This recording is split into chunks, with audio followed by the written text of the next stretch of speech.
civil disobedience is still a very important concept in any sensible democracy, any real democracy. And that's why that thing in Victoria is very important. And I keep saying that if every legislature in Canada, every Saturday, there were 10,000 plus people on an ongoing basis over the next, all through the summer, that I think we could have an impact upon public policy.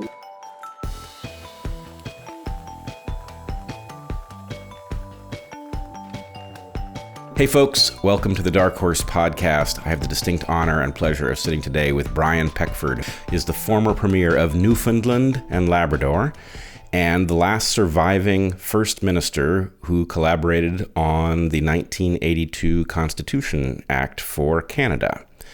Welcome, Brian. Welcome, sir. Nice to be here.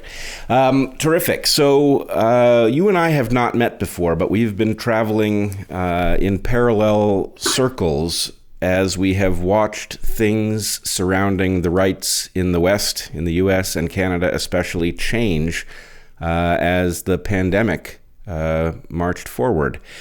So I think it's a good idea that we discuss what someone who was actually present and contributing to the constitution of a great Western nation sees taking place in the present.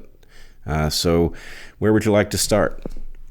Well, perhaps I'd like to start with the fact that a lot of your viewers and listeners might be interested that it was only 40 years ago that we actually, as a country, put our rights and freedoms in writing.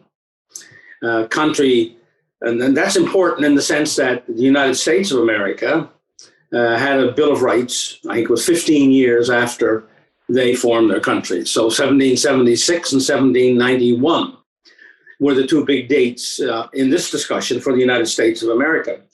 In the Canadian context, that was 1867 and 1982. So we were 114 years before we actually wrote down our Bill of Rights, if you will, called the Charter of Rights, same thing. And the difference is significant in the sense that we then proceeded along different pathways as it related to how an individual defended their rights and freedoms in their particular countries. And so what happened in Canada, different than the United States, was that we formed our country in 1867 and defined it as a federation and the roles and responsibilities of the provinces versus the federal government and so on, and other relevant measures. But the founders, decided to leave the rights and freedoms within the same context as Britain. We didn't have a revolution. We peacefully, if you will, decided with England that we would become a separate country. And so we lived under British common law, which was unwritten British common law, and conventions or customs that grew up over the years after the formation of the country. And so they formed the basis of our rights and freedoms. And so any individual from 1867 to 1982 that went to the courts of the land to defend their rights and freedoms did so under unwritten British common law and customs and conventions. It was decided after a long period of talking about this, many, many decades, that we would formulate a written Bill of Rights and put it in the Constitution, which was in 1982. That 1982 Constitution Act also contained another very important provision. It severed our last ties with England as a nation in the sense that all of our amendments to our Constitution in the future after 82 would be done solely in Canada and not have to have reference back to the House of Parliament for the final vote on an amendment to our Constitution, which therefore really meant that we became 100% sovereign. If you want to put percentages on it, if we were 80 or 90% sovereign before that, we're now 100% after that. And so that was two very significant measures that were taken. The sovereignty was 100%. It was called patriation at the time, patriating the Constitution or bringing the Constitution home for good from England. And secondly, adding to it, among other things, a Charter of Rights and Freedoms, which defined the rights and freedoms of individuals in the country, much the same, even if the phraseology might be a bit different, but the impact was around the same. freedom of expression, freedom of conscience, freedom of religion, okay, freedom of the press. All of those are in one section of the charter. Freedom of assembly, freedom of association, all in section 2 of that new charter. In section 6, it was free to move across Canada or leave Canada. So freedom of movement or mobility rights, as it's called in the charter. And then there's a section 7 which says the right to life, liberty, and security of the person. And section 15 says every individual in Canada is equal before the law. So those are the 4, what shall I say, the pantheon of rights and freedoms that were contained in that charter, which are germane and relevant to the discussion today. And my advocacy on it, and being the only First Minister left who was at that table helping to create that charter, by the way, I have become very active in the last year and a half or more since the pandemic, really, and since the government started to impose these mandates to indicate that these mandates are violating these 4 core areas of the Charter of Rights and Freedoms, and that they have no business doing that without going through the proper process, which they didn't do. I also argue that the intent in one of the sections which said the governments can override these rights in certain circumstances. And I remember, well, the intent at that time was that it was in war, insurrection, or some very, crucial thing that was a peril to the state. And I go on to argue that the present circumstance of a virus which only 99% recovery, plus 99 plus recovery, and a less than 1% fatality rate does not constitute a peril to the state. And therefore, they are violating the intent of Section 1 and therefore violating the Constitution. I go on to say that even if you wanted to use Section 1, there are 4 tests in there which had to be met, and the governments have not met those tests. So in either case, the governments of Canada, of which there are 14, by the way, now, 10 provinces, the federal government, and 3 territories, all of them have issued mandates which violate the Constitution of our country, and particularly violate that charter which I helped create. Well, that's marvelous. You've answered my first 37 questions about the structure of Canada, its independence, its constitution, and you've taken us a good way into how things look from the point of view 2 years plus into the pandemic. Let me say, you may or may not know, I'm a scientist by training. I'm a biologist, and I'm very interested in questions of cause and effect. And one of the things that the pandemic allows us to do is to learn something about what the effect of various provisions of our various constitutions, or in some cases the lack of a constitution, has done to the what I would call authoritarian overreach that we are seeing across the West. So, for example, what you've just told us is that Canada has a constitution that contains a Bill of Rights very much like the American Bill of Rights, but much later emerging, and with what I think is one major difference, which is, and I should tell you, I have a couple of hypotheses on the table about why tyranny has emerged differentially in different Western states. And one of the hypotheses has to do with the American Second Amendment, which complicates the question about usurping rights. So when our government is in violation of our rights, it has to take into account that the population, for both better and worse, is very well armed. Do you see the absence of gun rights are they completely absent from the Canadian Constitution? Yes. Yes, they are. So do you see the absence of those rights any differently now than you did in 1982? No. No, not really. Not really. When one considers, and in our particular case, and I can't speak to the atmosphere and the circumstance in the United States when the Bill of Rights came in, but I can to the Canadian one.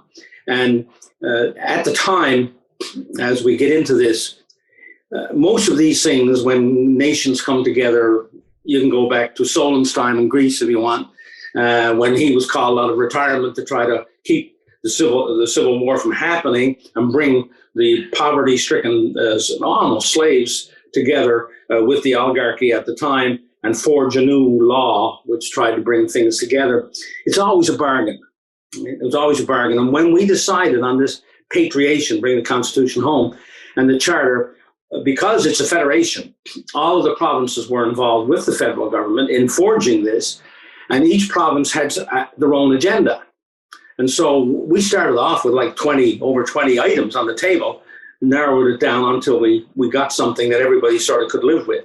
So there were other parts to that Constitution Act, which included things like Indigenous rights, minority language rights, non-renewable resources, an amending formula, right? Were all part of this, as well as the patriation and the Charter. So they were all negotiated as equals, if you will, factors in bringing the Constitution together. So in that context and in that light, when you consider what I just defined as the four areas, they're pretty clearly defined. They're pretty clearly defined. I don't know how you say any more about free expression or freedom of religion, freedom of conscience in a constitution.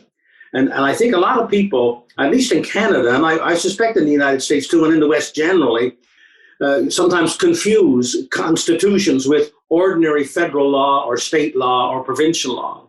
There's a big difference, right?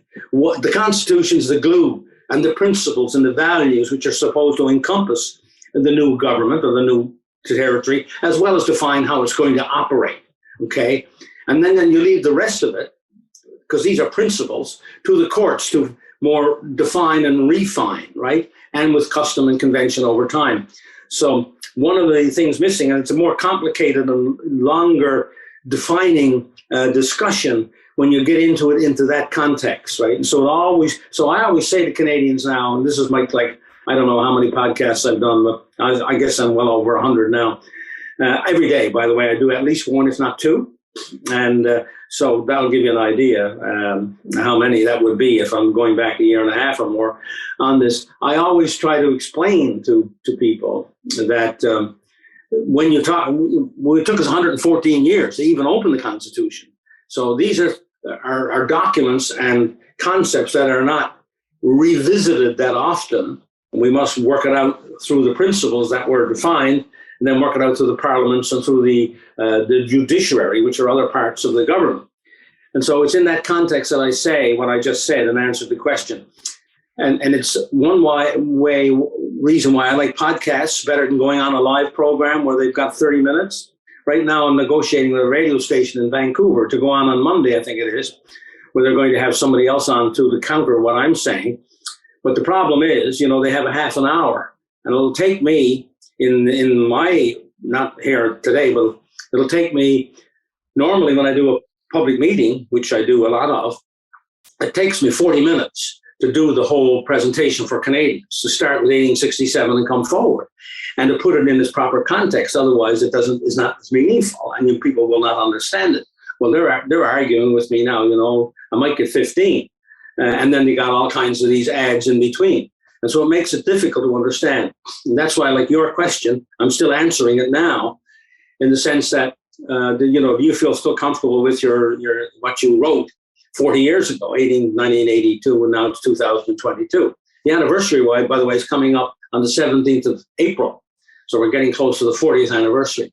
And my answer is yes, because of the reasons I just gave. All of these things are bargains. Okay, well, I understand, and of course, the same was true in the writing of our Constitution. It's all bargains struck by people who were, in general, extremely far-sighted. In a few regards, not. But with respect to gun rights, I mean, of course, our Constitution was written in the aftermath of a revolution, exactly. One with muzzle-loaded rifles and muskets, and gun rights, of course, looked very different then. Machine guns show up in World War II and and World War I, in fact, and your Constitution was written more than half a century later. So. Of course, you would have taken a different view than the American founders. But I guess my question is this. I'm looking at Canada. I'm looking at Australia, New Zealand. the United States, and I'm watching the same tyranny unfold differently in these places. And I know that Canada didn't have the gun rights. I know that Australia had them and reversed course. And I know that we in the United States still, I have to say, we still suffer the cost of those gun rights. That, I think, ought to be something all Americans can agree on, is that whether these rights are good or bad, they certainly are not cheap. Right. But what I will say is, at the end of last summer here in the Northern Hemisphere, I was watching things come apart in Australia and New Zealand and thinking, well, why is that happening there and not here? And the two hypotheses I advanced was, one, they're off by 6 months because this is a seasonal effect. It has to do with winter having dragged on now for 3 months and the tyranny interfacing with the mood of the public or the mood of the government. And the other hypothesis was that our gun rights prevent that tyranny from breaking out here in the same way because it might meet a different response. And now that we've effectively tested one of these two hypotheses, because we are now at the end of our winter and we have seen tyranny unfold, and it has done so differently in Canada than the US, which suggests that actually maybe both of my hypotheses were right. They're not mutually exclusive, which is we were 6 months behind with respect to tyranny, and it unfolds differently in a state where the citizenry is armed than in one in which it is disarmed.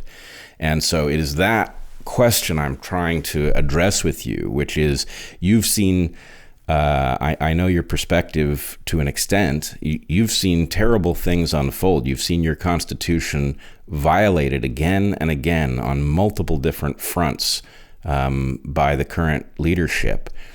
And it is in that context that I'm wondering, yes, maybe you had to strike the bargain you did, but would Canada's Constitution be standing up better if the government had more to fear from the citizenry?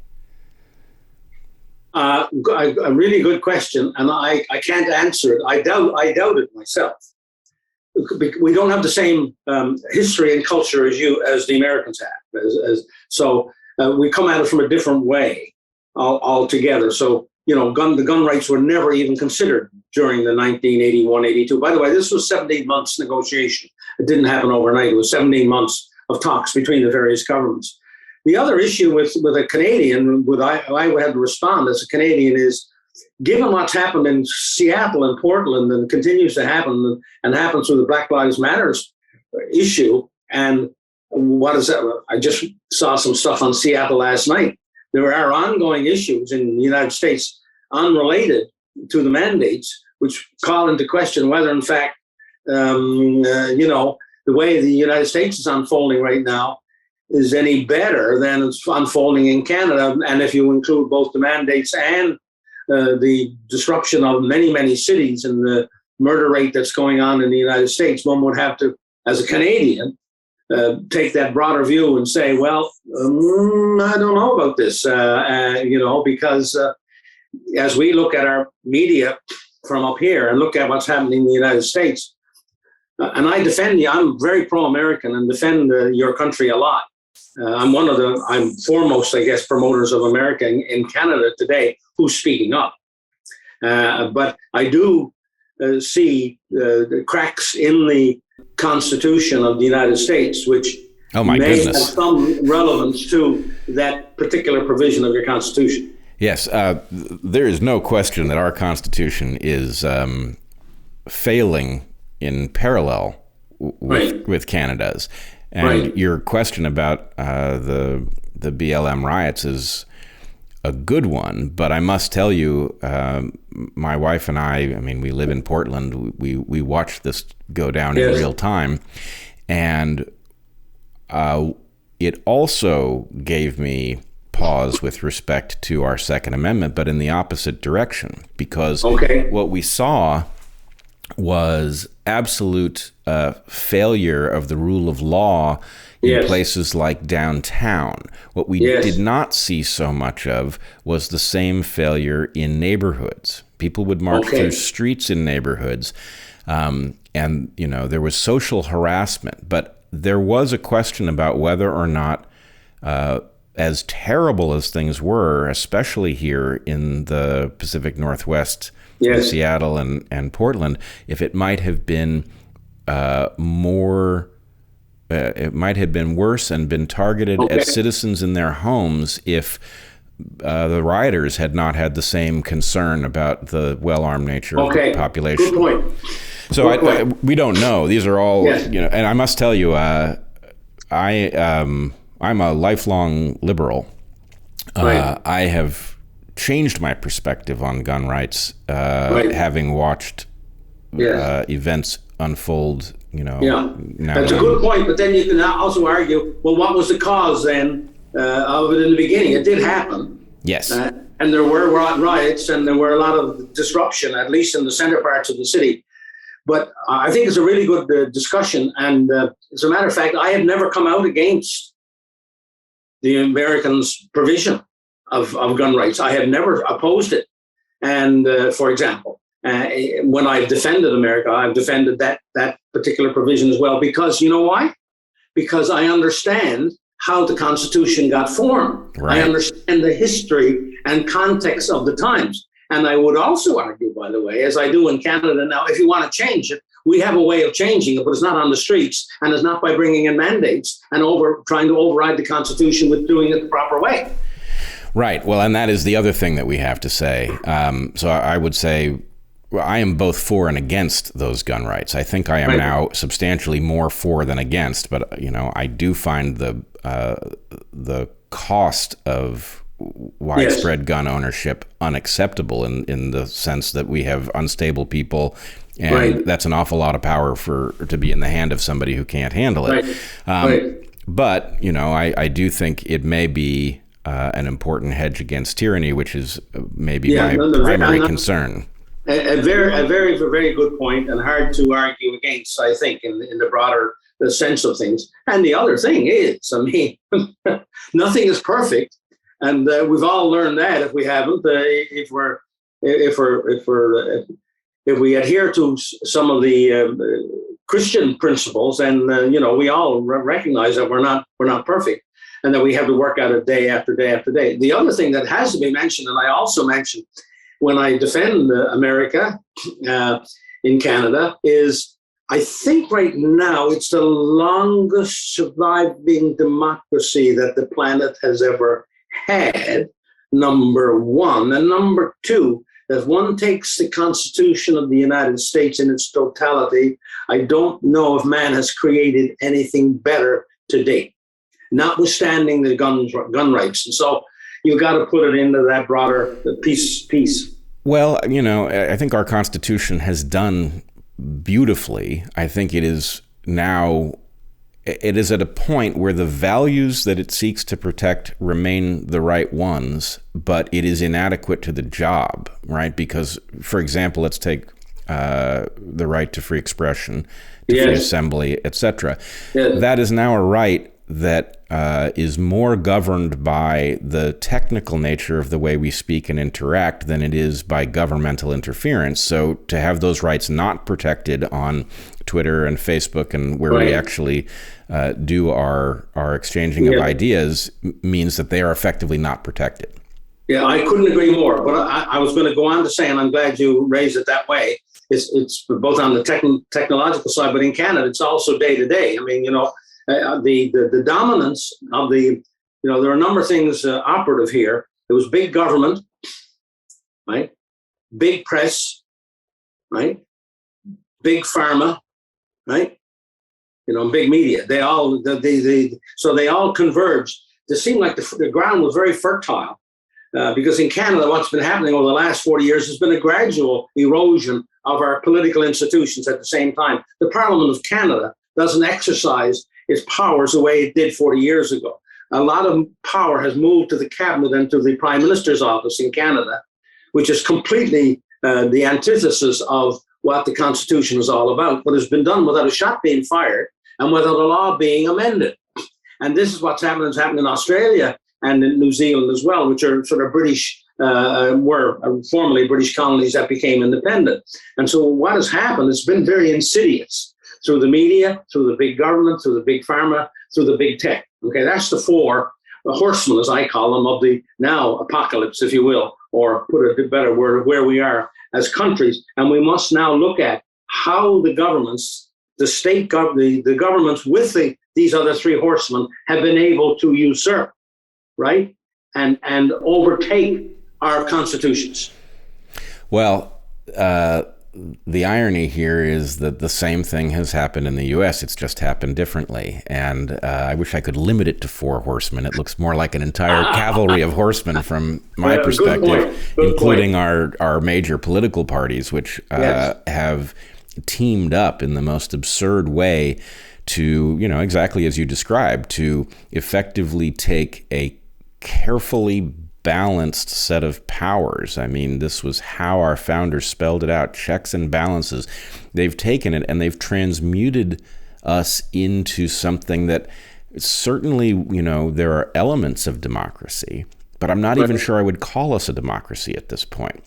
There is that organization called Freedom Watch or whatever, or Democracy Watch, that scores all the countries in the world every year. I have some problems with some of their stuff, but in broad terms, they break it down into, and once again, it's arbitrary, but they break it down into free, partly free, and not free, all the countries of the world. And I've been arguing over the last while and using that as a little analogy that United States and Canada, up to about 2 years ago, one could perhaps arguably say we were almost free under their definition. But now, both of us are only partly free and on our way to being not free. As a way of trying to bring it into a conversation. And, I find these descriptions are also not really up to the challenge. I agree with you that we are only partially free and that the mandates we have seen reveal that in a way that it wasn't clear before. But it's also the case that I think we are very differentially free. In the U.S., you're fairly free if you're not a threat to power. Yes, and same the here in Canada. So this does not remind me of the country that our founders put together. It reminds me of William Binney was an NSA officer who turned whistleblower, and he hit the nail on the head. He described what we have. He held up his fingers. He said, we're this close to a turnkey totalitarian state. And the key concept is that it's turnkey. It doesn't feel like a totalitarian state until the provisions are activated. And what we saw in the pandemic was that many structures that we hadn't noticed suddenly were brought to bear. And what's more, the agreement that the world reached in the aftermath of World War II at Nuremberg about immoral orders, that there was actually a mechanism to get around that. Well, one thing is many people were not as thoroughly aware of the agreements that were reached at Nuremberg, but it is also the case that if you deliver a mandate that drives people out of your police forces and your military because they refuse to comply, what it does is it leaves a force that's very compliant and doesn't know that it has to reject immoral orders. And I guess the third thing I would say is one of the things that I think has given those of us who do know something about history comfort is that one can recognize these things unfolding and one can get out of the way if one cannot turn the tide. That turns out not to be true. All of the places one would think to run are undergoing this move towards tyranny at the same time. How true. We've many of our friends have left and gone to Nicaragua, Mexico, and other places. Quite a few have left and gone to both Florida and Texas, and some gone to Idaho and South Dakota in the United States permanently. Have left permanently. Quite a few Canadians have left permanently for that reason. But you're so right, because so many places are doing the same thing. Just to remind you, perhaps in some case you may not know, in Canada, in 2018, the government of Canada, in negotiation with all of the major news outlets, provided money to them all.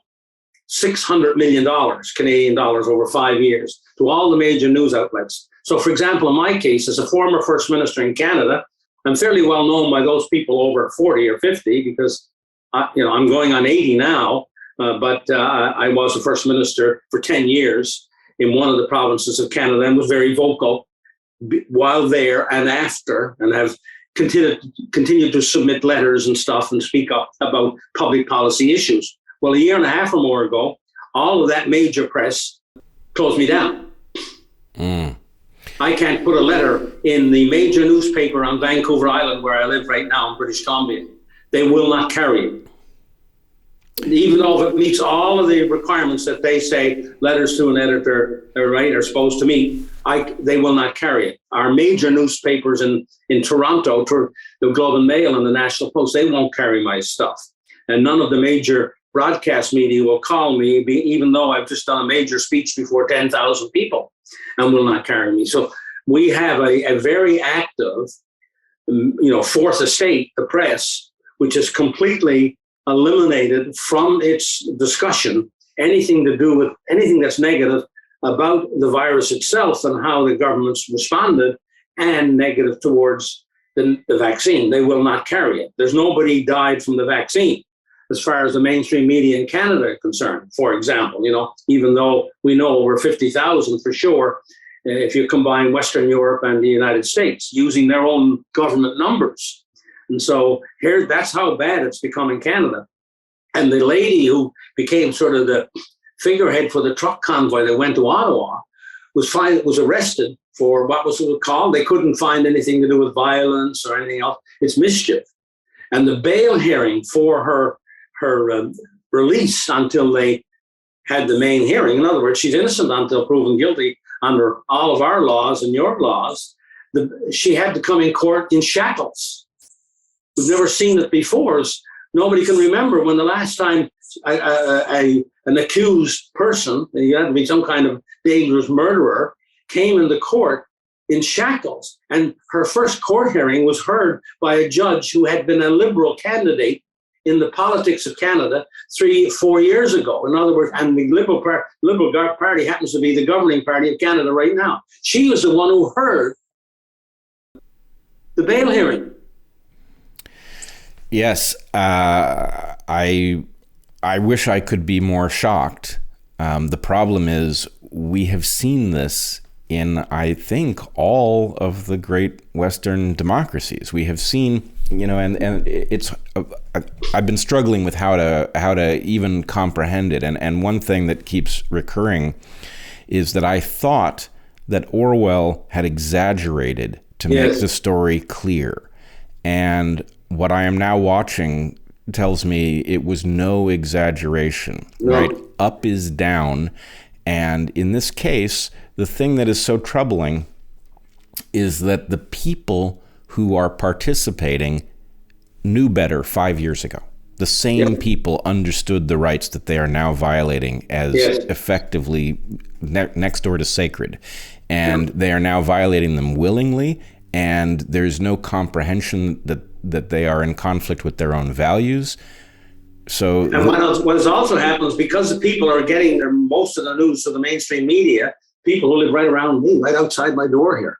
I'm in a small 28-unit complex, okay?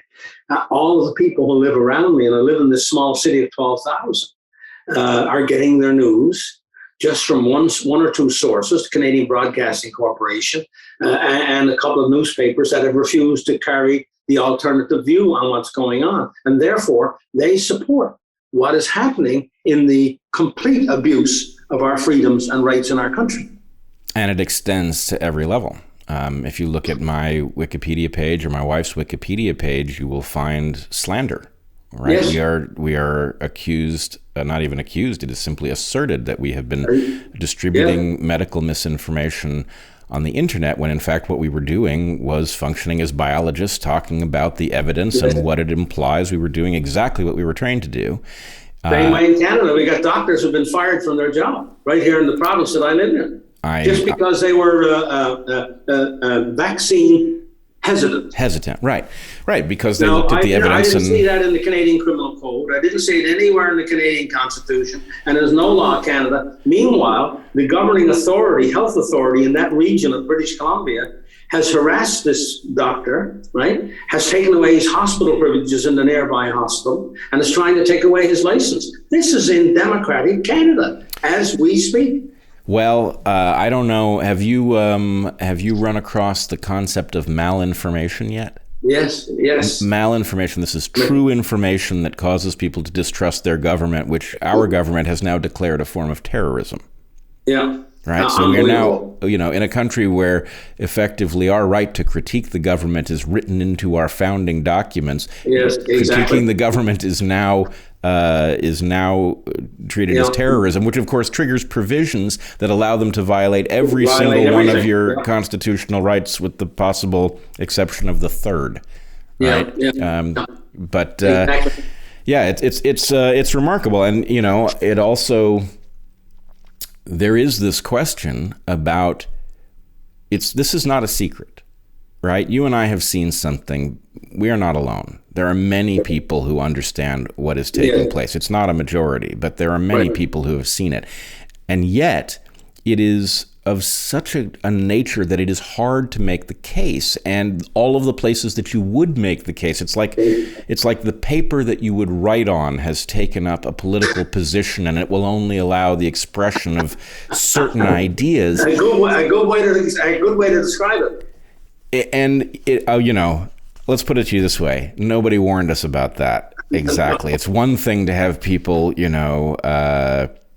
intimidate you for saying things. It's another thing to have the mechanism of speech, turn off your microphone as you try to make certain points, especially, scientific points, right? Yes, absolutely. And I have to tell you, and you referred to it there, there are people like us, and quite a few right in my little small city, okay?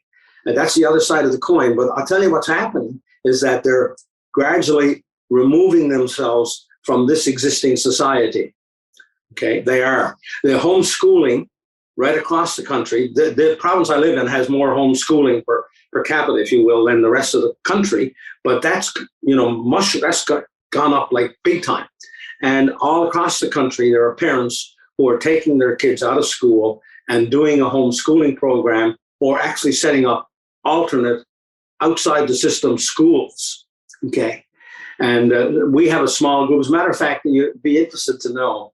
And once again, we're in the minority, but it's a significant minority, and I think it's growing. For example, tonight, my other activity on today, besides trying to catch up on my emails, which grow by about 250 an hour, and of those, like 40% are really important, and I'm missing some of them now because I'm trying to get through them all. Because I've become very busy, my wife and myself. We are sort of on the political side, one of the leaders in Canada of this movement, not just in British Columbia or in my community, right? And I'm in great demand on programs like yours, okay? And we've tried to schedule it. But tonight, there's a small restaurant in my community, in my city, that wants to put on a little dinner with my friends for what my wife and I are doing. Wonderful. An actual meeting in person. That's yes. And they have been opposed in their little business to what's been going on all through this, and have so far not been fined. We've got another business here that has been fined and so on for letting people in because they never had their masks on or they weren't vaccinated. But there's a significant, in this little city, minority, both of small business and of regular citizens, who are willing to speak out and be part of organizations which oppose what's happening. So that sort of keeps me going, right? The other thing that's happened that you will, I'm sure, be really, really interested in is this. I'm Vancouver Island, so I'm not allowed to travel, right? So I can't get aboard a plane. So I can't speak in Saskatchewan, Manitoba, and Ontario like I am in British Columbia, but I can go within the margins of my own car, right, on the highways of Vancouver Island. And so I've done a lot of public meetings, all of which have been sold out. no fee, but they overloaded the building so that the fire regulations come into effect and all of that. But guess what's happened? And I think many Americans will be interested in that. It's the fundamental Christian churches that have embraced our cause. And I've come to learn, and these are ones that are not even part of the mainstream evangelicals. They're independent churches who are taking the Bible, and here's what our Christianity says according to us. And they have built churches up and down Vancouver Island, and they all may have different names and so on, but they all share one thing in common. And I was trying to figure out why this was, and I've spoken of all of the public meetings I've done, the majority have been in churches, okay? Because they've been willing to provide a space, whereas then nobody else in the community has been willing to provide a space. But here's what I've learned, not only from the pastors, but the people who are adherents. And of course, they allow other people into, anybody can come to the meeting. They don't have to be members of that church. Any public can come, and it's usually about 50-50, I'd say, of adherents and others who just were interested in what I had to say. But here's why. Most of these churches are learning in their Bible studies about the early Christian church. Now, I wasn't so much coggered on to this as when my wife and I, back in the early 2000s, went to Turkey. And we traveled to Cappadocia, right in the center of Anatolia. I've been. Okay, you've been. And there are communities that went underground, physically.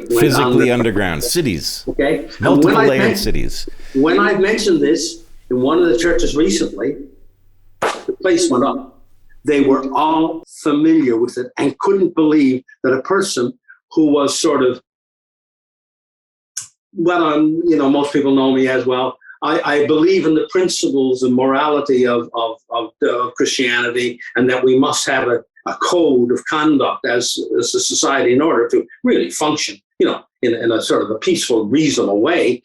But they weren't aware that I was aware of the early church. And when I spoke about Cappadocia, you should see the people's faces light up because they had been learning about it. Unlike the mainstream Christian religions who have not a clue about early Christianity and how they were prosecuted because of their point of view. And it was amazing. That's absolutely fascinating. And I have also seen it's really interesting. It does show up amongst Christians that there is a willingness to resist some of this nonsense. Yes. I've been a little disappointed that Jews who have effectively, taken a multiple millennium course in persecution have not rebelled in greater numbers against the tyranny that is unfolding across the West.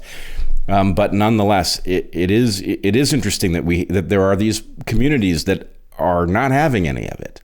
Absolutely. And I'm telling you, I was like right from the north, in Campbell River in the northern part of Vancouver Island, all the way down to the capital city, Victoria, which is on Vancouver Island. Yep. Vancouver is not the capital of British Columbia, it's Victoria. And every weekend, by the way, there are thousands of people who protest at the legislative building. In Victoria. Organization, opposed to what's going on. And 2 weekends ago, they had 13,000 people. Wow. At the legislature in Little Victoria. Victoria City itself is only about 100,000 people. Yes. The metropolitan area is about 300,000 people. But they had and are continuing to have. And I've spoken there. I spoke to one of the first rallies there. And so it's amazing to see that, right? Even more amazing. I am well familiar with Victoria. I've been there multiple times. It was a destination for people who live in the Pacific Northwest on the American side. So I'm well aware of the place. I had no idea there were protests going on there. I mean, it's a hop, skip, and a jump from here. Regularly. And, thousands of people. And thousands of people. So how have they managed to keep that secret? Well, because the press, again, won't carry it. It's not carried in the Times Colonist, which is the main newspaper there, right? I think one story out of all of the things, right? All of the broadcast media, the TV media, so you got to rely on the alternate media in order to get your message out. And so people in Saskatchewan wouldn't know.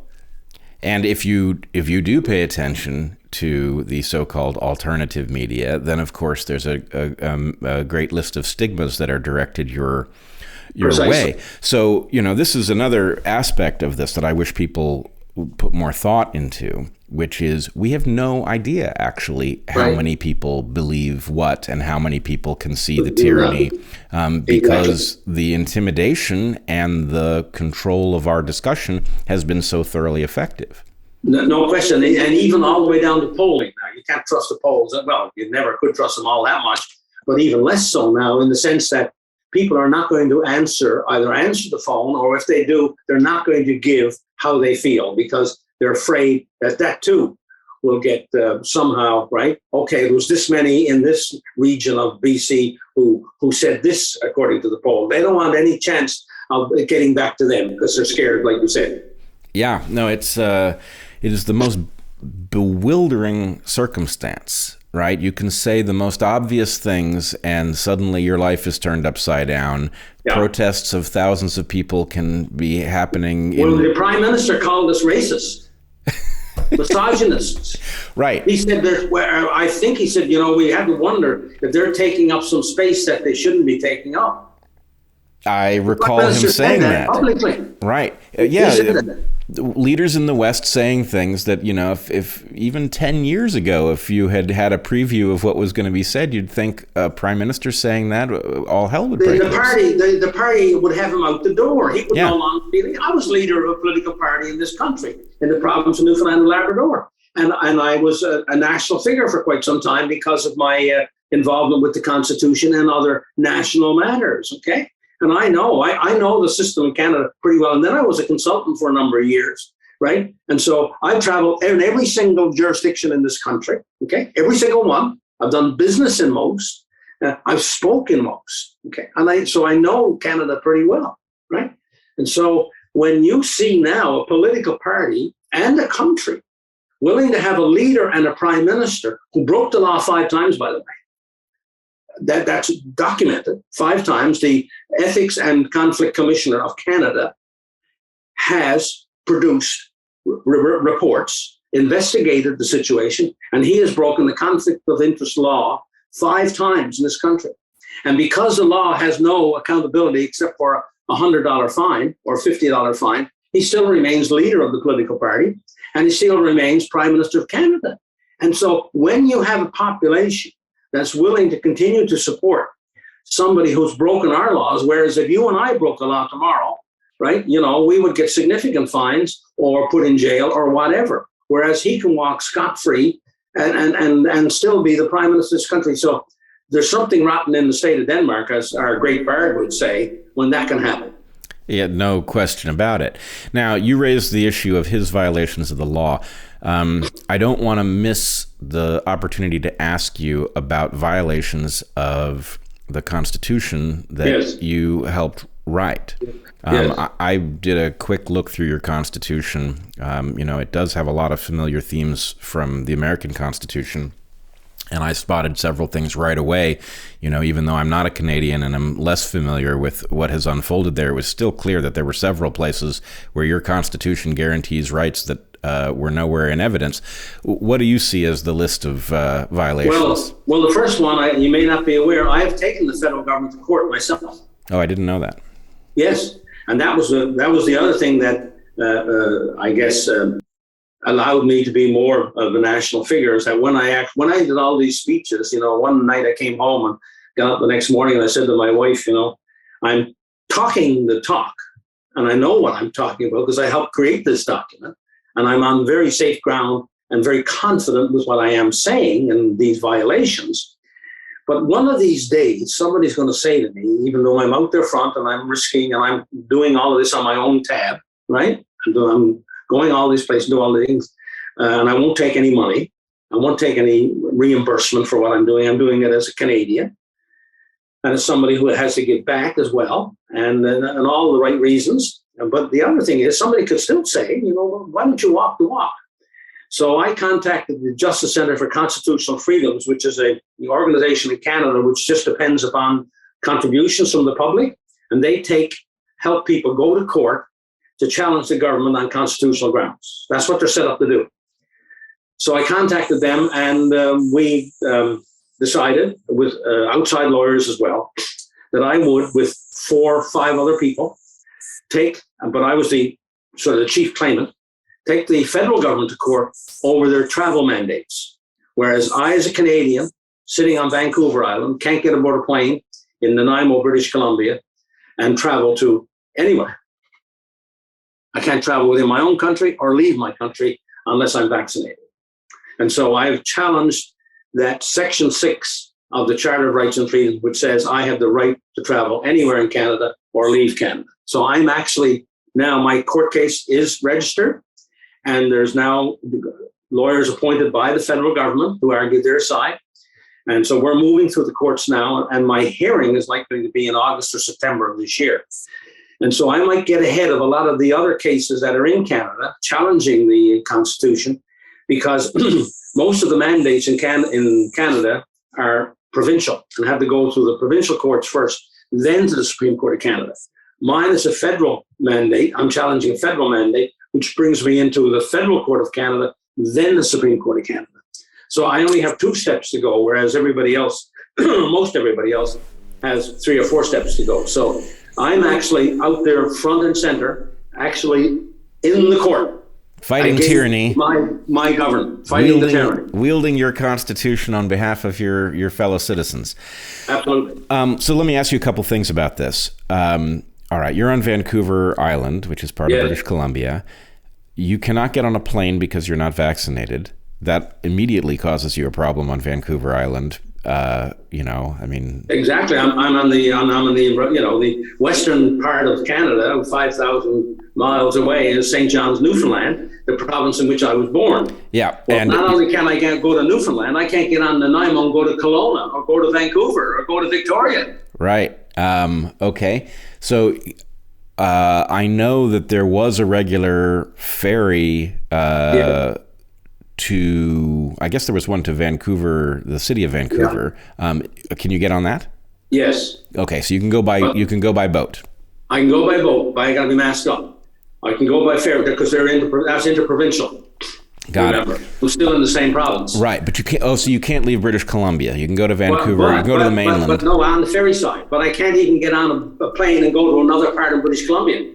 Okay, got it. Because aviation is federal under the Constitution. Can you get to Toronto? No, I can't get anywhere in Canada. You can't. This is amazing. Not by plane, no, or by train. And I'm not allowed to take the train either.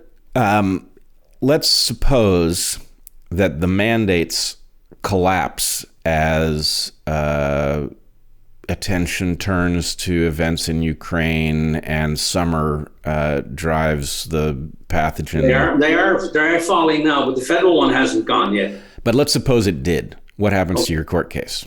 Stays because they broke the law for all of these days and months before they lifted it. The law doesn't go away by calendar. It goes away by if you violated it or not. Right. Good. And then we're in there to the end. Okay. And if I lose on the federal court, I'm taking it to the Supreme Court of Canada. I'm not stopping until I go to the highest court. And then if the highest court turns it down, then I'll have to propose a different kind of country than we got now. Well, I'm going to be watching this very carefully.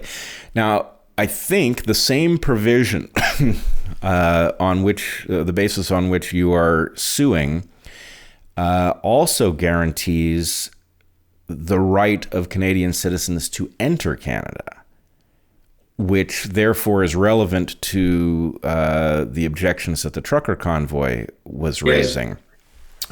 So when your case is adjudicated, will their complaint effectively be adjudicated too? Yes. That will also affect the truckers and everybody else because it's a travel mandate, right? And if the court rules that the federal government violated Section 6 of the right of mobility in the Charter of Rights and Freedoms, then, and not only that, because it's a mandate and it's a government mandate, the other mandates in the other provinces are going to come on a lot greater scrutiny by the judiciary and may allow the judiciary to be a little bit more independent than they are right now. Right. And so, or force them to be. So my case is extremely important in that broader context, I think. As a matter of fact, I write a lot. I've got my own blog. I get anywhere from 10,000 to 20,000 a day going into my blog, which is rather significant, I think, a personal blog. And a lot of people depend upon my writing and what other things I put on my blog. I'm about to release, and I'll release it publicly as well, a new essay on the Charter and where two courts already, lower courts, have violated it, okay?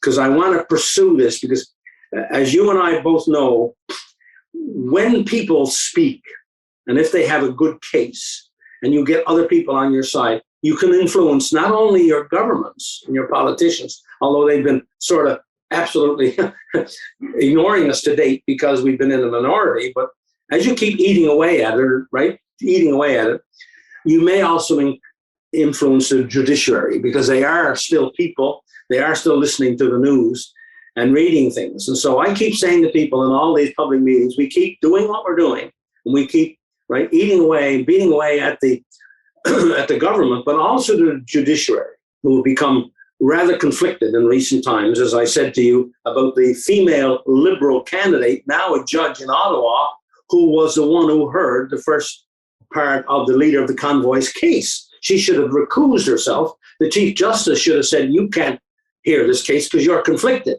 None of that happened. And she heard the case. So this is absolutely outrageous, right? So if we keep eating away at it, we may, before it gets to the highest courts of the land, have some impact on at least changing the view of the judiciary so they rein in the governments through the Charter of Rights and Freedoms in Canada, through the Bill of Rights in the United States. Now, if we're unsuccessful, which most people think I am going to be unsuccessful, then our nation is really, really broken. So I take the view still that there is a chance. I put it in the hockey game terms because Canadians understand hockey pretty well. I say we're in the last part of the second period. We've got all of the first period to go because the appeal courts haven't heard it yet. So we've got to exhaust our existing system to see. We know it doesn't work very well.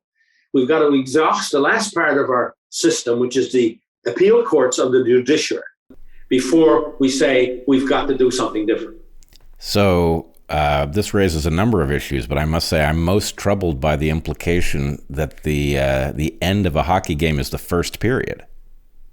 Is that right? Oh my God! The end of the period, the hockey game is the third period. Oh, it's the third period. I see. Okay. No, I thought you were numbering it in reverse. I thought that you had implied that the end of the game was the first period, but that no. Yeah, we're at the end, almost at the end of the second period, and we've got one period to go. Got it. Well, my error. Okay, two things. One, I want to just simply mention that what we see on this side of the border is a disturbing tendency to sideline the judicial and legislative branches by a kind of bizarre fiat in which the executive comes up with a cockamamie theory that says that it doesn't have to listen to the legislature or the judiciary. And the point is that's obviously absurd in light of our Constitution, but if you believe it, then you don't ask them. Right? And so many of the worst provisions of the anti-terrorism or supposedly anti-terrorism orders that emerged in the U.S. effectively grant the executive the right to do things without review, right? Which wouldn't endure the court's scrutiny. But of course, if you don't ask the court, then we never find that out. So I don't know if that's happening in Canada as well.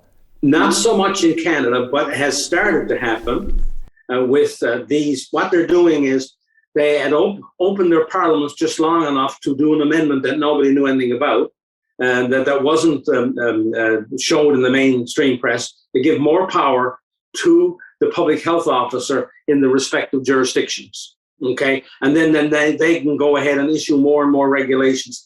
Don't have to refer back to Parliament. Now, I'm challenging that, and I will in my essay today and in the courts, that in the section where the tests are to override, there's something called, but all of this must be in the context of a free and democratic society. And this is not a free and democratic society when you can do edicts and repeat doing edicts based upon something that the Parliament did 6 months ago or a year ago before the circumstances changed. So I'm arguing on that case. The other thing is in our Bill of Rights, in our charter, it is you must demonstrably justify. And my argument is they haven't demonstrably justified anything, because within the context of public policy, demonstrably justifying Canada means some kind of cost-benefit analysis. Right. All governments do cost-benefit analysis. It's quite common. I mean, it's not, there's nothing magic about it. And I remember when I was a premier, when I was elected, that when we would introduce new legislation, we often did cost-benefit analysis. Does this really do more harm than good, or more good than harm? And they have done none of that. And those words are right there in Section 1 of the Charter: demonstrably justify within a free and democratic society. So we have some, but the Prime Minister of Canada, as you remember, through the truck convoy, introduced the Emergency Act, which was a grandchild of the War Measures Act, in which they tried to bring in and freeze people's bank accounts, stop what was going on in Ottawa. Well, it didn't last very long, because the investment community, both nationally and internationally, got onto them and said, see you around, Joe. We're not investing in this banana republic anymore, because if you can freeze the account of this small business, when does my account get frozen? Because I'm involved in Canada. So they took away the Emergency Act, but they still left all the other mandates which violate the Constitution, including the travel mandate that we talked about. So the premiers... Well, and as you pointed out earlier, the fact that they removed the Emergency Act does not change the fact that they violated their constitutional protection against unreasonable seizure. And there are cases in court challenging what they did on the Emergency Act, not just because it's lifted, it's still there. They did wrong, and they must be brought to heel for that wrong. But the point of it all is that all of the mandates around the different provinces, right? Many of them are still in effect as it relates to masks are just being removed now, but they're like the travel mandate is still there, and there are vaccine mandates still in place where you cannot go into certain businesses if you're not vaccinated. Despite the fact that these vaccines are incapable of controlling stopping transmission or doing anything good, and so the mandates are still there, and therefore have to be fought every day and every hour of every day. So 2 points. One, I would argue that the absence of cost-benefit analysis or risk-benefit analysis is the hallmark of the failure of transparency. That is to say, when you're doing things for reasons other than the ones you're stating, you don't do a cost-benefit analysis, because very often you will want to do the things even though they don't add up, right? They add up for some hidden reason. And the other thing I wanted to say is, in some sense, we already have a problem, and it's actually a shared problem, that our nations have joined together in the Five Eyes Alliance, which effectively, at least, I don't know what else it does, but one of the things it does is it allows the United States, Canada, and the other members to basically reciprocally violate the rights of the citizens of the Five Eyes. In other words, Canada can, the United States government is limited in how much spying it's allowed to do against Americans, but it can contract with Canadians to do the spying and vice versa. And so anyway, we're kind of, we've escaped the bounds that were envisioned by the authors of these documents, including you, I think. Yes, I couldn't agree more. I agree with you 100%. I would even enlarge it. The nation state, as we have understood it, is under vicious attack right now. And I believe, in traveling around the world and being involved in elective office in Canada, that the savior to mankind and being a democratic organization rests on the shoulders of a nation state. What we have started to do in our international agreements, like the EU started it years ago, when then it was economic and then it became political. Thank you for the Brits to get out of that bloody thing. And it was only, I think, they had enough DNA left from the Magna Carta to stop doing this. Right? I was the ordinary person in Britain who stopped Brexit from being part of the United Kingdom. It wasn't the leadership. It was the farmer who suddenly realized that Brussels was going to tell him how many bushels of wheat he could grow next year. That's what really triggered what happened in Britain. But in any case, what's happening in the international agreements now and trade agreements is that they're infringing upon the sovereignty of the United States of America and the sovereignty of Canada. That's where the line has to be drawn, that you do trade agreements and I'll trade with you and you trade back with me, either by barter or whichever way you want to do it. But when you start to interfere with the individual rights and freedoms and the sovereignty of a nation, that the Parliament of the United States no longer has complete control over all of its activity, that's where I draw the line. And the line has been crossed now. And remember the Pacific Partnership, I think Trump got out of that, and rightly so. And rightly so. That's where every national government should draw the line. That we'll do trade agreements because, we've traded forever. The Greeks, the Athenians were successful because they they managed to trade with all of their partners in the sea, in the Mediterranean Sea at the time. And so it goes back to the beginning of man. But that doesn't mean that you can't have a trade agreement and still have sovereignty. You can have both. And that's the way it used to be. And now the globalists, starting out of Europe, because they got their European Union still intact in some way or form, even though it's pretty shaky right now, we should not go down that road. The United States should remain a national sovereign nation. Canada should, and we should then cooperate where we can without interfering with our own sovereignty. I think this is really the best explanation for what we're seeing, is that there is an unnamed, unelected, unaccountable something that finds the sovereignty of our nations distinctly inconvenient and the rights of the citizens to be an ever-present thorn in the side. And it has become impatient. And it used the pandemic. And I must tell you, I do think that this is a very dangerous pathogen, a pathogen whose hazard is greater than one can see in the case fatality rate. And by virtue of the fact that it is actually enhanced over what nature would have delivered. But nonetheless, it used the hazard of that pathogen to get us to unhook provisions of our constitutions that we would never have unhooked under normal circumstances. And, really, this couldn't be more dangerous. We will not get those rights back if we do not defend them vigorously. And those of us who learned about this as it unfolded are behind the eight ball, right? The plan was pretty sophisticated and highly successful before we even knew what we were fighting about. So it is time for us to wake up and defend these documents.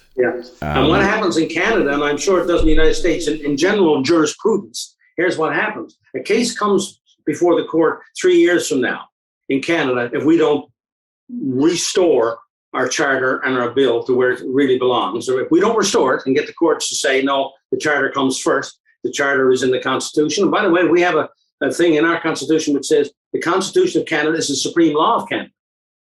It oversees it's above all the other laws. If we don't overturn and have the judiciary reestablished, what will happen 3 years from now or 4 years from now when a citizen of Canada goes to court under their individual rights and freedoms?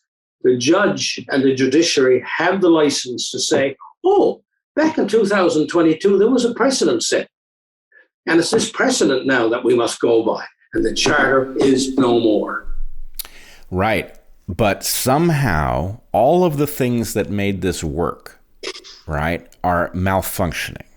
Right. Yes. So, we literally had the Department of Homeland Security issue a bulletin in which they said that malinformation was a dangerous type of terrorism, and malinformation they defined in their document as based on fact, but causing people to distrust the government, right? So the idea that we cannot discuss facts like the corruption of our government that would cause people to be distrustful of it is a violation of the most basic element of our Constitution. Couldn't agree more. as far as I know, the ACLU has not immediately emerged to challenge this. Yes. I hope I'm wrong about that, but it may be that the ACLU is preoccupied with the kind of nonsense that it's been advancing in recent years, and hasn't noticed this egregious violation of our most basic right. Exactly.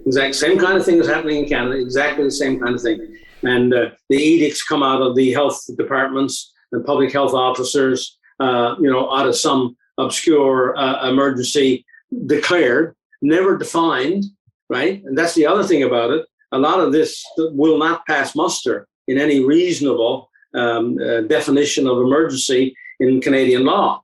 But they've declared it one. And therefore, because they've declared it, it is one without ever defining what the emergency or the pandemic means. And, I've said now in my essay, which I'll publish today, for example, there was a professor at Simon Fraser University in Vancouver who, in April 2021, released a report where he reviewed 80 studies from around the world and demonstrated through those studies that the cure was worse than the disease. The way they had approached the cure, it was worse than the disease.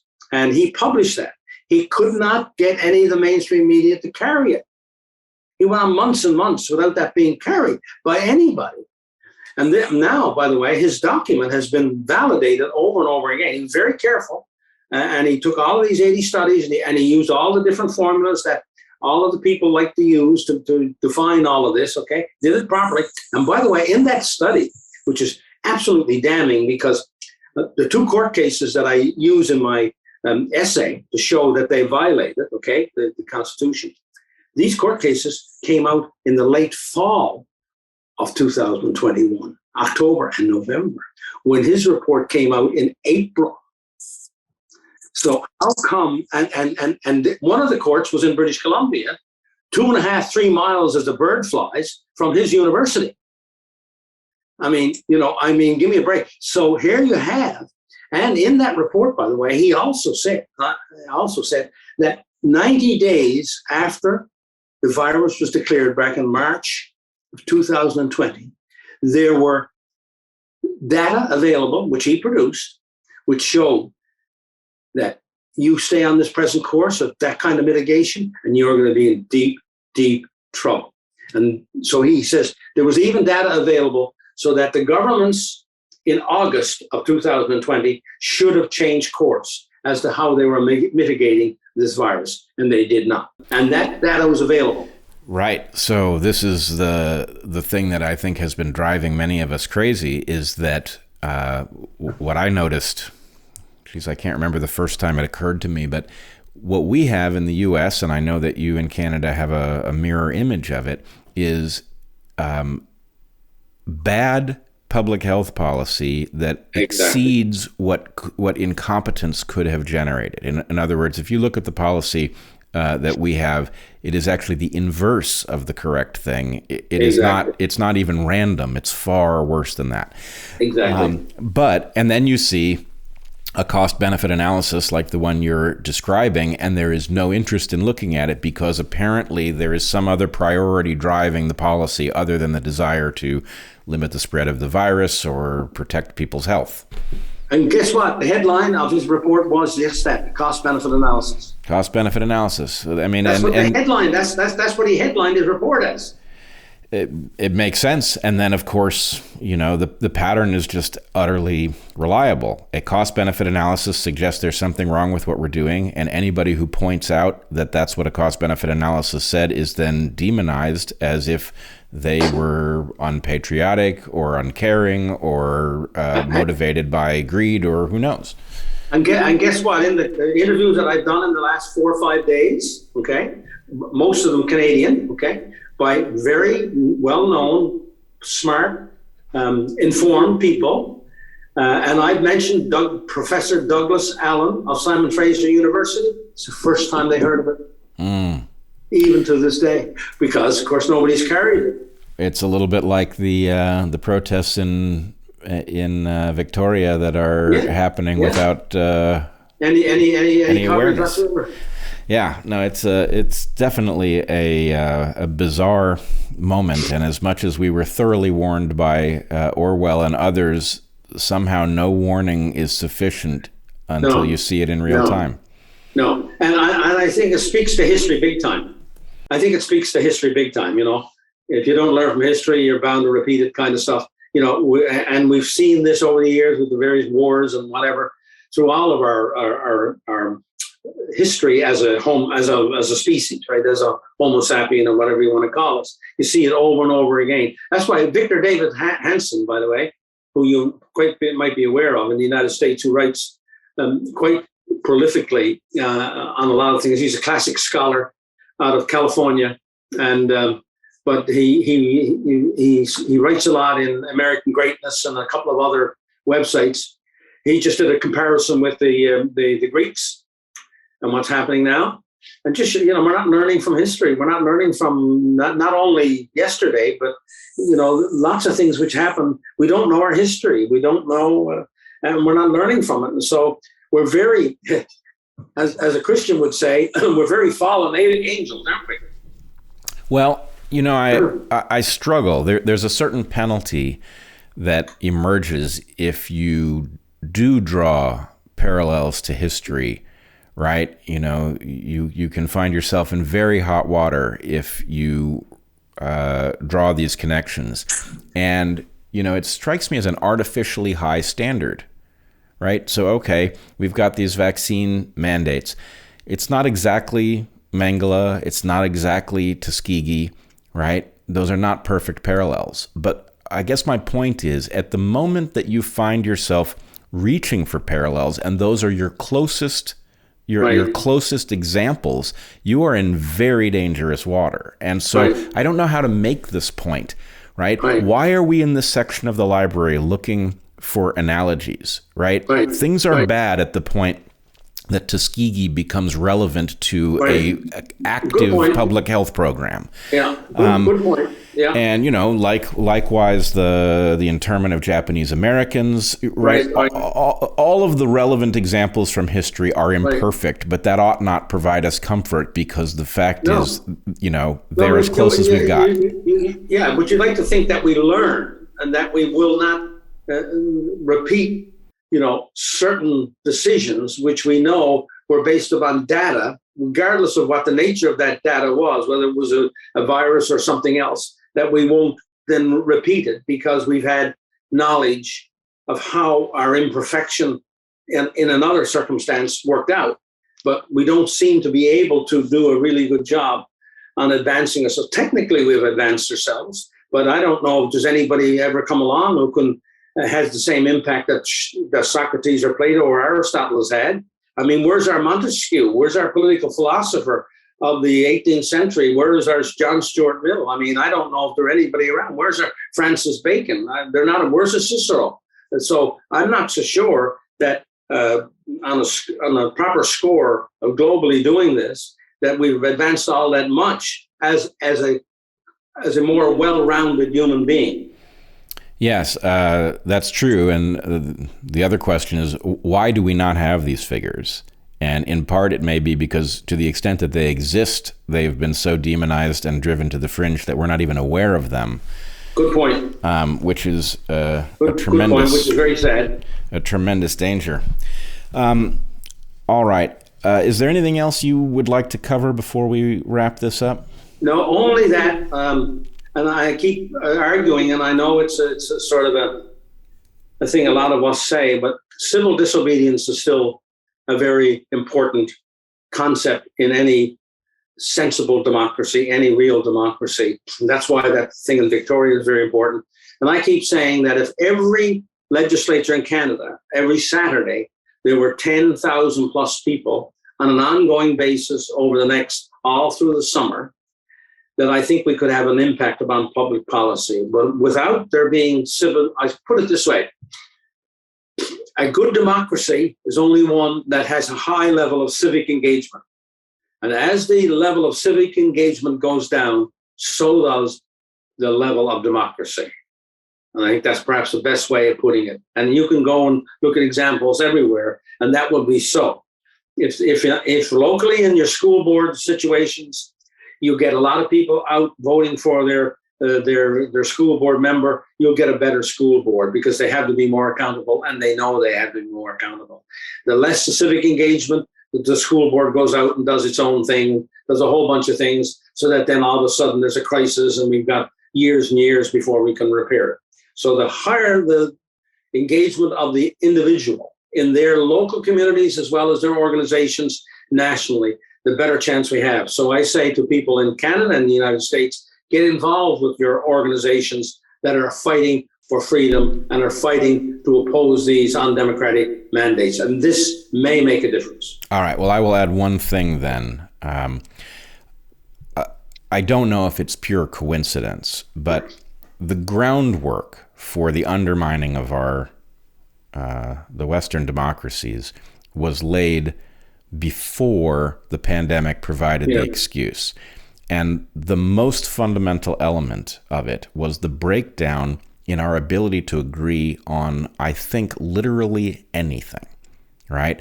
So I was watching in the academy the failure of our agreement that 2 + 2 = 4, that men cannot magically become women, that pedophilia is bad, right? All of these things that every reasonable person would have agreed on 10 years ago has broken free, and we are now unmoored. And I think it is that failure which makes the civil disobedience and the resistance that you are talking about less likely to emerge. Really, these things are so offensive to the structure of our nations and to the thing that makes the West vibrant, that what Trudeau has done is an affront to citizens of any Western nation, and it ought to have caused a universal response. And the absence of that universal response is emblematic of the fact that we've lost the ability to agree on even the simplest things. I couldn't agree more. I really agree. And there was a poll out yesterday in Canada which showed that 48% of Canadians agreed with what Trudeau did and 48% had a problem with it. After all the things he's done, he's about at the lowest level he'll ever be. By the way, and the premiers, almost all the premiers, got a passing grade. And their mandates were just as bad, if not worse, than what Trudeau did. So that validates what you just said, unfortunately, and said what a battle we have. Well, it's a terrible note to end on, but I guess I would say that in this discussion, I think it should be evident that, good people who are still committed to seeing the world as it is and making it better can have a perfectly enjoyable conversation. And it has been a real pleasure. Brian Peckford, where can people find you? You said you had a blog. Yes, they can find me at Peckford number 40, number 2, because I was born in 1942. So PECKFORD, the number 4, the number 2, .wordpress.com. Excellent. Anywhere else people should look for you? I don't think so, except because the press won't carry it. But that's the best place to find me. And I'm there every day. Excellent. I will put a link to that in the description of this video. Thank you. Good luck to you, sir. I look forward to hearing of your triumph in the courts.